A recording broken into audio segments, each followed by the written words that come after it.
Boa noite a todos. O meu coração se alegra com todos vocês, desencarnados e encarnados. Passamos desse momento, enquanto estivermos aqui,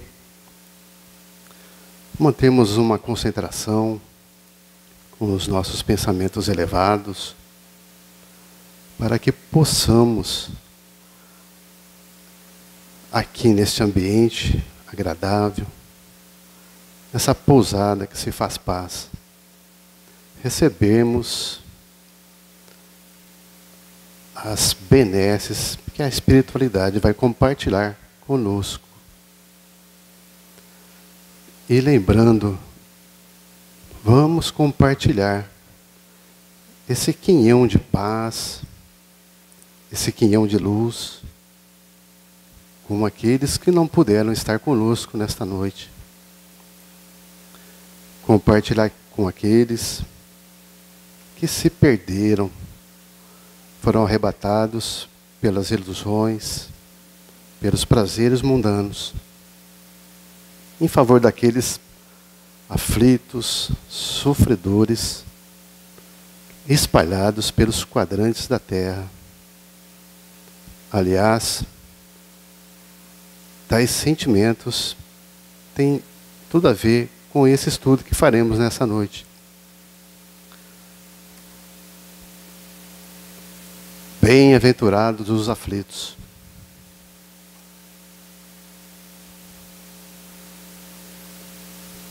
As bem-aventuranças marcam, de fato, como sendo a instalação do reino de Deus nos corações dos homens.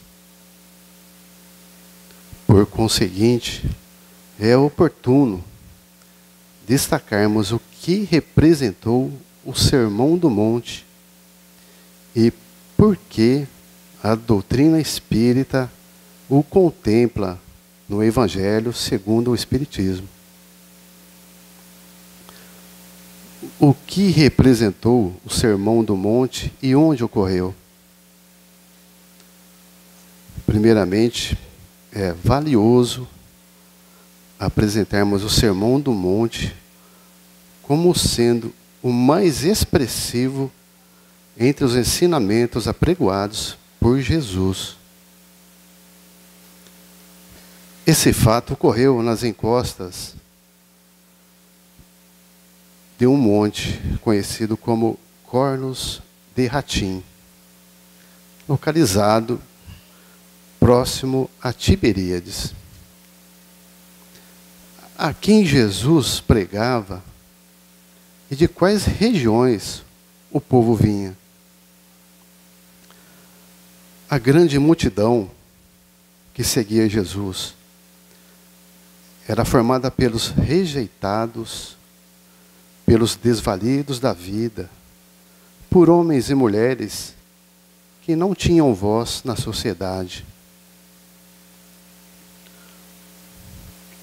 Essas multidões vinham das regiões da Galileia, de Decápole, de Jerusalém, da Judeia e de além do Jordão.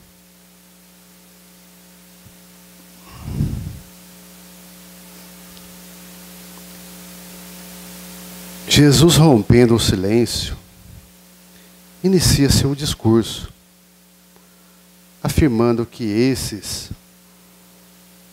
os desprezados pela sociedade, eram os bem-aventurados. Bem-aventurados os pobres de espírito, porque deles é o reino dos céus. Ao quebrado, Jesus chamava de amigo.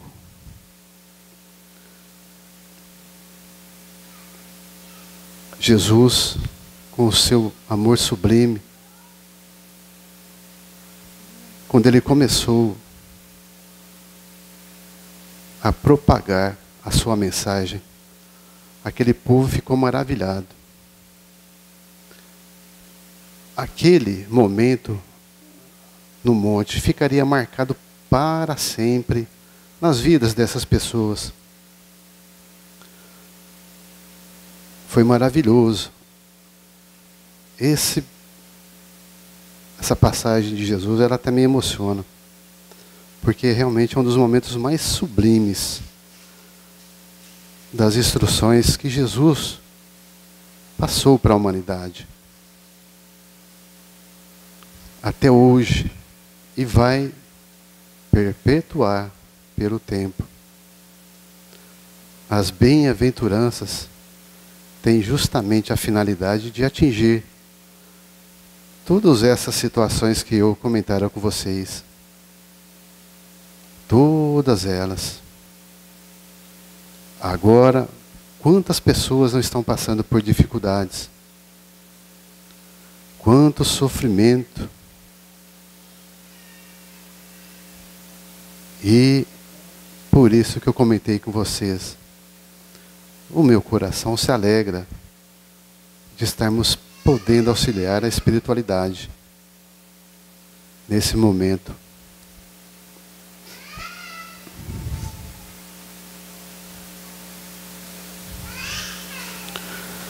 Jesus então termina o seu discurso e desce do monte. Porém, então, a vida de muitos ali nunca mais seria a mesma. O fato de maior relevância, a compaixão de Jesus pelo leproso. Ouçamos um trechinho aqui. E surgindo por entre a multidão, com o coração cheio de esperança, e tocado pelas palavras do Mestre, um leproso se apresenta a Jesus. Isso é registrado pelo evangelista Mateus, capítulo 8, versículos 1 a 2. E descendo ele do monte, seguiu uma grande multidão. E eis que veio um leproso e o adorou, dizendo: Senhor, se quiseres, podes me tornar limpo. Eu quero fazer uma observação. A lepra era a doença mais temida da antiguidade. Não só por ser uma enfermidade que destruía o corpo, mas também era uma doença social. Percebo que já naquela época havia doença social. A separação social era terrível. Os doentes tinham que ser isolados do restante da comunidade e não mais teria contato com a sua família. Estaria separado para sempre da sua esposa, dos filhos e dos amigos.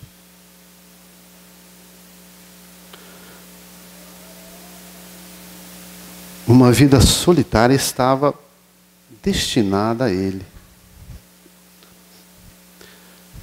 O leproso sofria duas vezes, uma pela enfermidade e a outra pela separação social.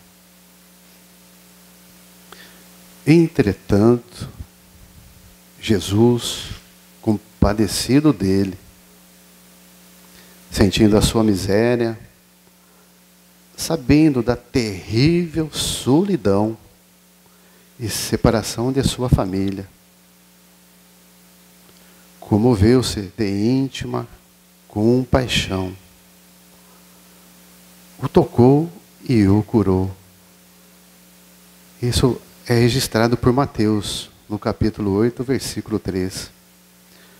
E Jesus, estendendo a sua mão, tocou-o e disse: quero ser limpo. E logo ficou purificado da lepra. Jesus quebrou paradigmas ao tocar o leproso. Ele poderia tê-lo curado com apenas uma palavra,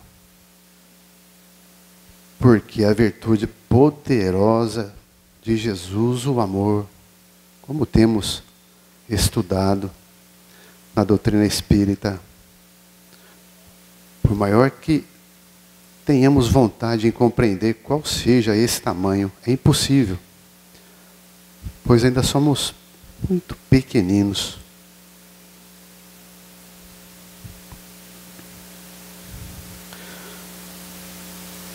Entretanto, o Mestre mostrou toda a humanidade e amor.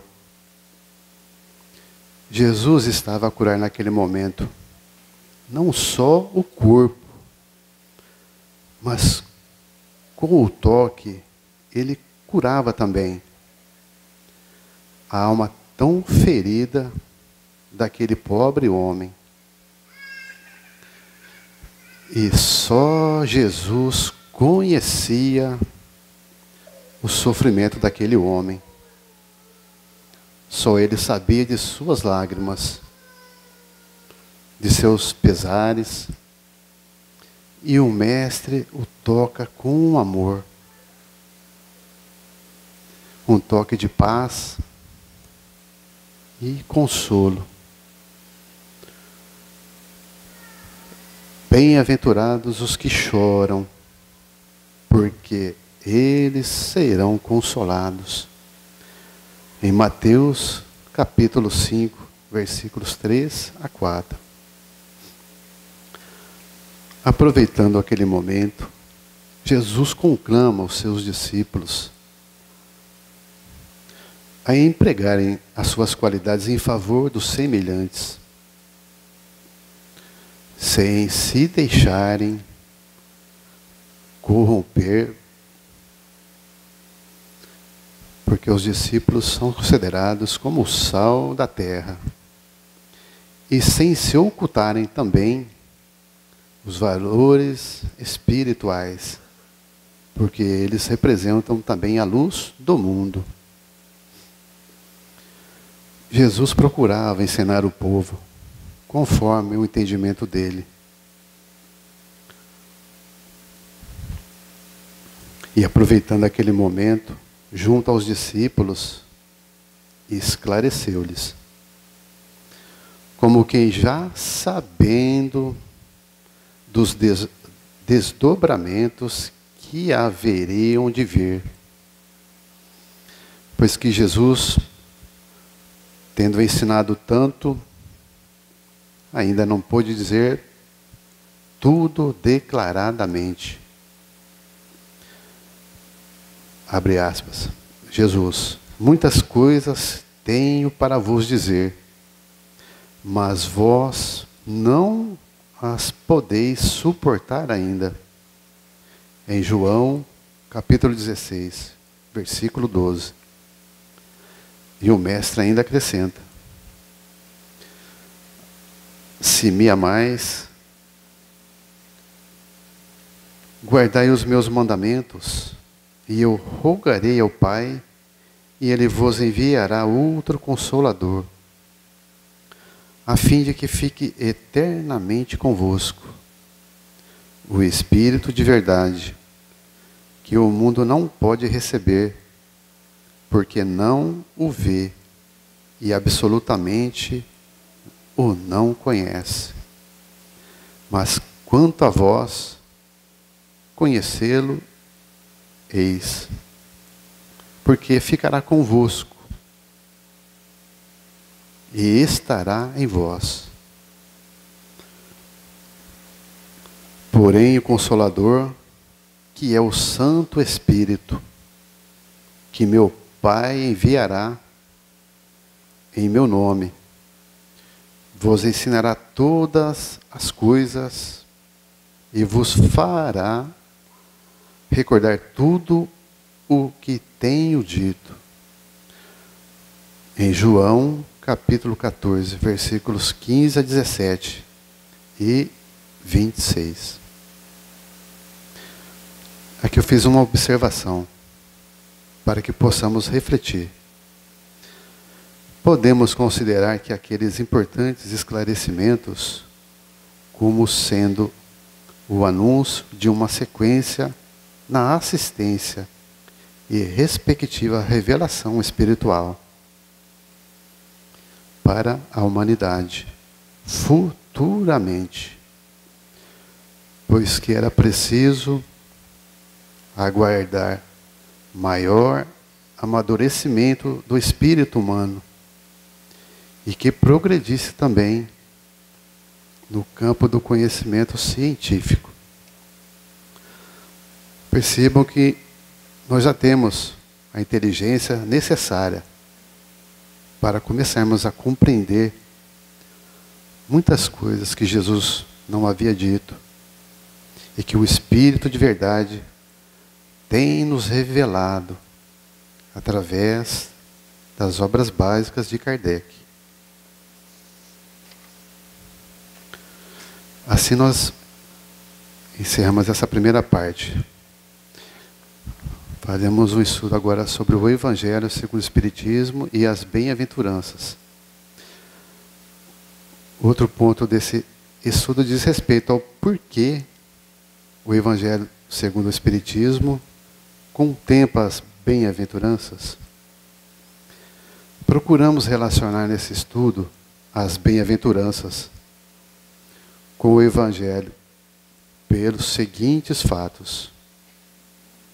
Somente poderemos assimilar o sentido exato das bem-aventuranças se dispormos do conhecimento que a doutrina espírita esclarece-nos sobre a imortalidade da alma, da reencarnação e da lei de ação e reação.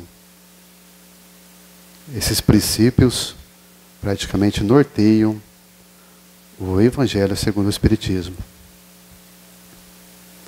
Portanto, é oportuno nesse estudo citarmos algumas passagens citadas por Jesus e relacioná-las com a imortalidade da alma. Por Jesus. Na casa de meu Pai há muitas moradas. Se não fosse assim, eu vou-lo teria dito: vou preparar-vos lugar. E quando eu for e vos preparar, virei outra vez e vos levarei para mim mesmo, para que onde eu estiver, estejais vós também. João, capítulo 14, versículos 2 e 3. Nesta passagem podemos compreender que Jesus estava se referindo à imortalidade da alma, da reencarnação. Os discípulos dirigem-se a Jesus e perguntam-lhe: por que dizem os escribas que importa vir Elias primeiro? Jesus lhes responde: Elias certamente há de vir primeiro e restabelecer todas as coisas. Eu, porém, vos digo que Elias já veio e eles não o reconheceram. Antes, fizeram dele tudo quanto quiseram. Assim também, o Filho do Homem há de padecer em suas mãos. Naquele momento, os discípulos não compreenderam essa frase. Assim também o Filho do Homem há de padecer em suas mãos. Então, conheceram os seus discípulos que era de João Batista que Jesus falava. Da ação e reação. As folhas do outono juncavam o chão. Terminadas estavam as festividades do tabernáculo, ou festa das tendas, considerada pelo povo de Israel a mais espetacular de todas as festas. Jesus viera a Jerusalém para participar da festa e permanecera. Concluídas as festividades, pregando. Naquele dia, ele estava próximo à porta Nicanor, do lado leste do templo, chegando pelo caminho do Monte das Oliveiras, acompanhado dos discípulos. Então um grupo de fariseus, em meio a um grande alvoroço, lhe trouxe uma jovem mulher, aparentemente apanhada em flagrante adultério. Diga-se que entre o povo de Israel, a definição de adultério não era a mesma para o homem e a mulher. O homem somente era acusado de adultério se tivesse relações com uma mulher casada ou noiva, porque entendia-se, agredia outro homem. A mulher, adulterando, agredia o matrimônio. Jesus veio para corrigir isso. Ele apresenta o perdão. A suspeita de adultério era submetida à prova de água amarga. Devia beber uma monstruosa bebida à base de pó apanhado no templo. Se vomitasse ou ficasse doente, era considerada culpada. Surpreendida em flagrante, a pena era a morte, que igualmente era aplicada à mulher que fosse violada nos muros da cidade, pois supunha a lei que dentro da cidade, se ela tivesse gritado por socorro, teria sido ouvida e socorrida. Os fariseus submeteram a adúltera ao julgamento de Jesus, embora tivessem olhos de lince para todas as faltas do povo.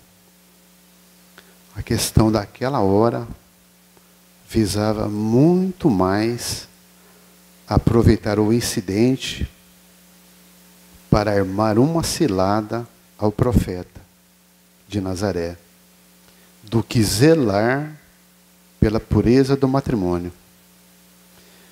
Eles a jogam ao chão e ela ali fica, sem coragem sequer de erguer os olhos. Sabe que delinquira e conhece a penalidade. Sabe, igualmente, que ninguém dela se apiedará. Ninguém, senão ele. Enquanto a indagação dos fariseus aguarda uma resposta do rabi sobre a pecadora, ele se inclina e traça na areia do pavimento caracteres misteriosos que escrevia ele o nome do cúmplice que se evadira, o nome do marido que, ferido no orgulho, permita fosse sua esposa tão vilmente tratada. Narram intérpretes do texto evangélico. Ele grafava a marca moral do erro de cada um ali presente. Curiosos, os que ali esperavam a sentença de morte, para se extasiarem no espetáculo de sangue e impiedade. Podiam ler: ladrão, adúltero, caluniador, reticências. Em síntese, as suas próprias mazelas morais. Cresce a expectativa.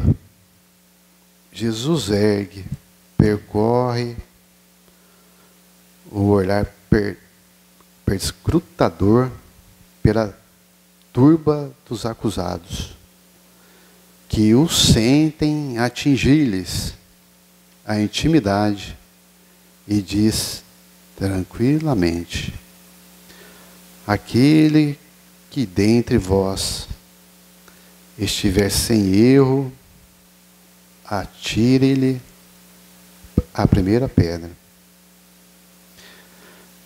Em silêncio, os circunstantes se afastaram, um, a começar pelos mais velhos. Sim, os mais velhos trazem maior soma de empeços e problemas, remorsos e azedumes. No meio da indecisão, Jesus tornou a traçar na areia sinais enigmáticos. Quando o silêncio se fez, ele se levantou. Ali estava a mulher à espera do seu castigo. Se todos os demais haviam partido, ela devia esperar dele a sentença e a execução. Mas a misericórdia moral ergueu a miséria. Ele disse: mulher, onde estão aqueles que te acusavam? Ninguém te condenou? Ninguém, Senhor, ousou a responder a meia voz. Então, em vez do sibilar mortífero das pedras, ela ouviu as palavras do perdão e da vida. Nem eu tampouco te condeno. Vá e não tornes a pecar. Jesus então veio corrigir. Com Jesus, ele oferece o perdão, ao invés de dilapidarmos a agressora. Jesus praticamente se preocupava em consolar, acolher.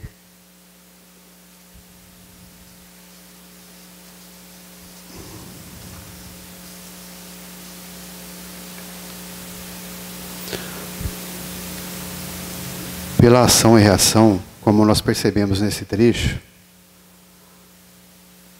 quanto nós atingimos os sentimentos dessas pessoas, quanto sofrimento a gente leva. Dependendo da situação, praticamente a gente atinge toda a família. E com isso, como nós percebemos, esses resultados que a gente mesmo atinge são consequências da nossa própria vontade. Por isso, Jesus, aproveitando aquele momento, entre todos que ali estavam e querendo o condenar, a sabedoria dele prevaleceu. E como ele sabe que todos nós somos portadores de erros, ninguém ousou atirar a pedra.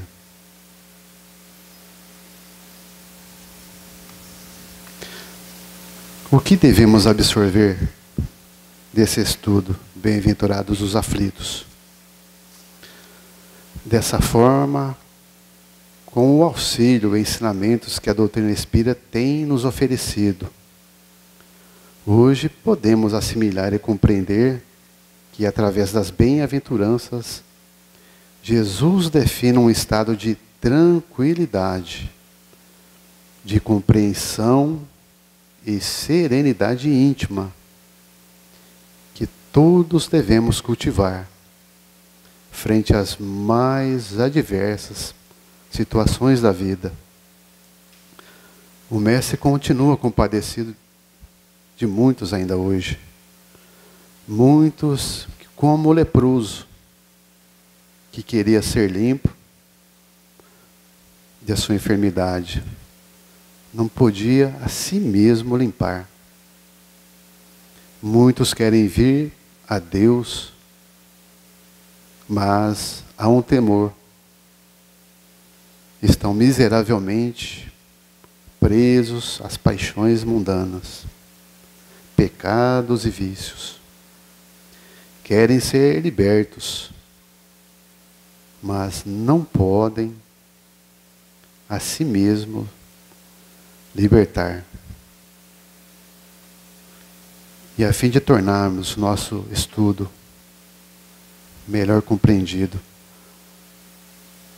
vejamos o que Allan Kardec acrescenta. Céu e o inferno. Serei na vida futura aquilo que eu próprio houver feito de mim mesmo nesta vida. Olha a profundidade dessa frase. Serei no futuro aquilo que hoje no presente eu estiver produzindo. As palavras de Jesus não passarão, porque serão verdadeiras em todos os tempos. Será eterno o seu código de moral, porque consagra as condições do bem que conduz o homem ao seu destino eterno. Allan Kardec, esse trecho aqui, consta lá da Gênese.